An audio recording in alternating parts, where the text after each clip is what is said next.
Ladies and gentlemen, Natasha Vaz. Thank you. Thank you, Steve. Thank you. Sorry. Thanks. Can everyone hear me okay? Sorry. Okay, excellent. Good afternoon, everyone. It's a great honor to be here today to actually say a few words in person. It's been a while since I've actually had to do this in person, and it's nice to actually talk to people face to face rather than to talk to my machine, my computer all day. So it's a pleasure.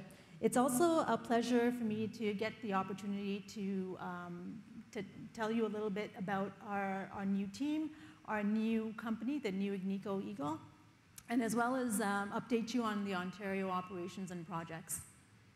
Okay, so with that, I'll move over to the forward-looking statements. I'll have to draw your attention to all the fine print, so make sure that you read everything carefully in the next 5 seconds before we move the slide, please. No, really, I know I'm not that funny, but if you do want to look at the forward-looking statements, they're on our website in the latest presentation, okay? So I'd like to begin my remarks by first acknowledging that we are meeting here today on Aboriginal land that has been inhabited by Indigenous peoples from the beginning. As settlers, we're grateful for the opportunity to meet here today, and we thank all the generations of people who have taken care of this land for thousands of years. Long before today, there have been Indigenous peoples who have been stewards of this place.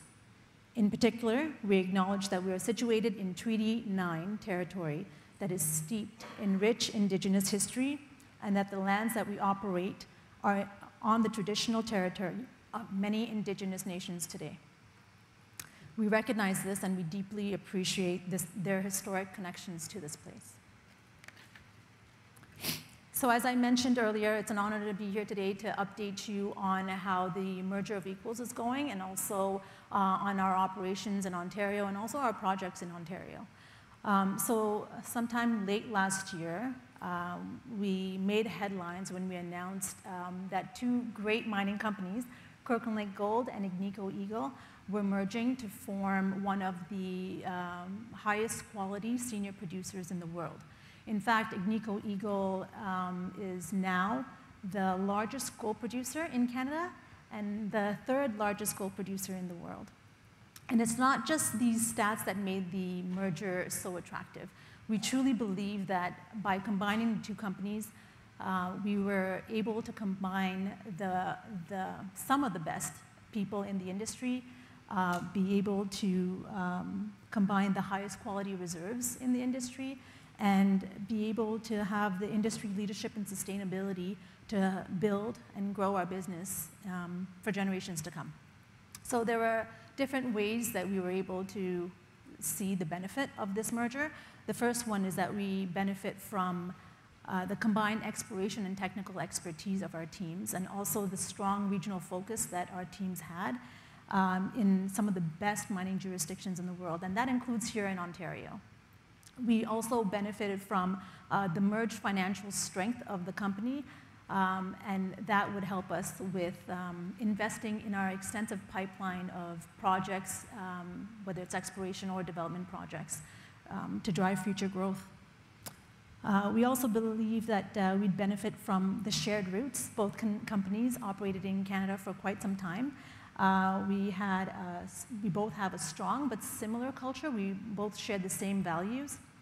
And we both have a combined effort on sustainable mining practices. So both companies separately last year had some of the lowest GHG emissions and energy intensity levels within the industry. Finally, we benefit from our combined commitment to build strong, mutually beneficial relationships with our stakeholders, to continue to support local businesses, to continue to support Indigenous businesses, and to maximize local employment in the areas that we operate in. So our merger has created what we like to classify as the new gold standard. We remain committed to our mission to build a high-quality business, an easy-to-understand business, one that generates superior long-term value to our shareholders, one that creates a great place to work for our employees, and one that contributes positively to the communities, but also the countries in which we operate in. We have a pretty simple, consistent, disciplined, proven approach to value creation.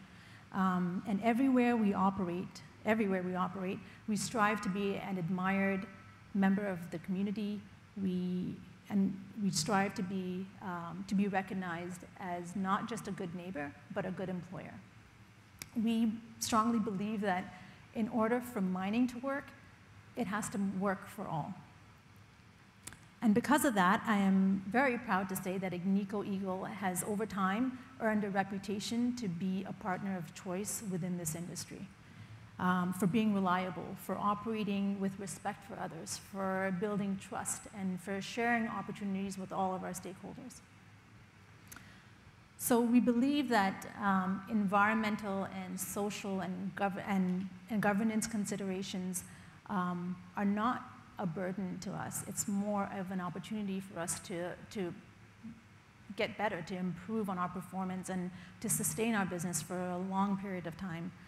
Agnico Eagle has been around for 65 years, and for 65 years they've been on this journey to build a high-quality business that benefits all. And as I mentioned before, we are recognized, as a combined company now, we are recognized as leaders in environmental performance, with some of the lowest energy intensity levels in the industry and some of the lowest GHG emissions in our industry. Also, as you may know, or you may have already heard, that we are also committed to being net zero by 2050, but hopefully a lot sooner than that. We're currently building a roadmap to outline some key milestones in an effort to achieve our carbon neutrality goals. We're also proud to have been recognized by Corporate Knights as one of the top-ranked mining companies on its list of 2021 Global 100 Most Sustainable Corporations, and as part of the Best 50 Corporate Citizens in Canada. So our ESG strategy is pretty simple, and it's built on 4 key pillars. You will see them on your screen. The first one is engaging with our communities and Indigenous partners and treating them with respect as soon as possible, and continue to have ongoing conversations with them. And the basic idea here is just to listen, to build trust, and to collaborate. The next one is pursuing innovation, and that's with the adoption of technologies and embracing out-of-the-box thinking. This is what we're trying here is to leverage technology to focus in on a few different aspects. How do we get our mines safer? How do we reduce our environmental footprint? How do we get our mines more agile and more efficient? So hopefully technology will help us leverage these areas. The third pillar goes hand in hand with the innovation one. It's to identify and eliminate or mitigate risks to our operations, to our people, to our communities, to our environment. And finally, adapting to new realities and evolving to meet new challenges. And this is something that we're focused on because it's our new reality. It's a reality for all of us. It's a reality for our peers. It's a reality for our industry. It's a reality for our society. And with that, I mean there could be a range of things, whether it's changing government regulations to pandemics that fall on us at a very inopportune time. Last thing on the slide is that I want to just draw your attention to the picture on this slide. It's a great example of our commitment to lowering our greenhouse gas emissions, but it's also an example of embracing technology, and that is our battery electric vehicle at the MACASSA mine in Kirkland Lake. I'm proud to say that MACASSA was among the first underground mines globally, they're pioneers in this, to introduce battery electric vehicles underground, and this was back in 2012, so 10 years ago. And over at DETOUR, we're currently evaluating the opportunity to implement a trolley assist system on our haul trucks in some areas of the pit, and if we can do that, we can drastically reduce our reliance on fossil fuels. Okay, so as we strive to continue to be a partner of choice within our industry, we're committed to fostering positive and collaborative relationships with our local communities. Like I mentioned before, As early as possible, we try to seek and partner with local stakeholders and indigenous groups to assess the level of social acceptability, but also the potential impacts of the project within the host community, sorry. And our approach aims to target three main things. One is to mitigate potential negative impacts that the project may have in the host community, and to also avoid any potential conflicts that might arise. The second thing is to discover opportunities for collaboration, of course. And finally, the last thing is to build and continue to strengthen on our relationships with our communities. We appreciate the need and the overall benefit of engaging with traditional owners and are committed to building respectful relationships with them. Our approach is simple. It's focused on establishing mutually beneficial, cooperative, and productive relationships. Okay, so now we'll look at our operations in Ontario more closely. And as you see here on this slide, Agnico has a solid economic footprint in this province, and we are committed to continuing to invest and grow our business here. The stats that you see on the screen is for 2021 only. It's in Canadian dollars, in case you're wondering. And I'll just look at a few right now. You can see that Agnico spent more than 1.5 billion Canadian on goods and services in the province. Approximately 378 million of that went directly with Indigenous businesses. We also donated more than 3.7 million to our local communities in Ontario and invested more than 115 million on our exploration projects, whether that's in DETOUR, MACASSA, Upper Beaver, and Hammond Reef. Okay, so now let's look closer at our operations in Ontario. We'll start with DETOUR Lake Mine. So this is our flagship operation. It is the second largest gold operation producing mine in Canada, and it's the largest gold reserves. It has a substantial growth potential, and it has a highly profitable production profile. Honestly, I don't think I can do this justice in a couple minutes. DETOUR is a pretty phenomenal mine. The site has a very experienced, hardworking, dedicated team run by excellent leadership. They have a proven probable reserves of just over 15 million ounces, so it's a fairly large reserve base, and it supports a mine life of plus 20 years right now. Over and above these current reserves, we have added about 10 million ounces of resources within the exploration program that we completed at the end of last year. So this year we're looking at a technical evaluation of these resources and seeing how much of that we can convert into reserves. So there'll be an additional amount of ounces that we're going to be adding to our reserves sometime this year. In terms of projects for DETOUR, there are several of them underway. We're constructing an assay lab. It's an automated assay lab. We are looking at expanding our maintenance facilities to accommodate our growing fleet. And we are progressively increasing our mill capacity to 28 million tons a year. And that in itself has a number of other projects that go along with it. So for the mill, we're looking at pre-screening before the secondary crusher. We're looking at adding CIP tanks, leach tanks, to help with the retention time, upgrading our gravity circuit. We're looking at upgrading our electrical site infrastructure as well. So looking forward to DETOUR. Perfect. We continue to have positive results with the drill bit at DETOUR. We continue to explore here. Historically, the diamond drilling was only focused inside the pit, inside the known reserves. But since 2020, we've started exploring, and we've identified a broad and continuous corridor of mineralization over 4 kilometers from the main pit, which you see on the screen, and then it extends through the saddle zone and then into the west pit. And it goes to a depth of 800 meters that we know of below surface, and the system remains open at depth. So another key target includes the area just west of the west pit, and that area seems to be showing a lot of potential. And again, there's limited previous drilling. So the bottom line here is that we're continuing to explore in this area. We're evaluating options as well to optimize DETOUR as we better understand the potential that it has. We're planning on looking at ways of maybe increasing our mine throughput, but also our mill throughput to somewhere past 28 million tons a day to see if it's actually a viable option. But that's going to take time. The bottom line here is I just wanted to kind of convey that with DETOUR, we believe that we are just scratching the surface and there's more to come, so stay tuned. Okay, moving over to MACASSA. This is a high-grade underground operation in Kirkland Lake. So for those of you who don't know, MACASSA has been operating since 1933, I believe. Currently, MACASSA has proven and probable reserves of just under 2 million. This quarter, we mined about 44,000 ounces, just as a note.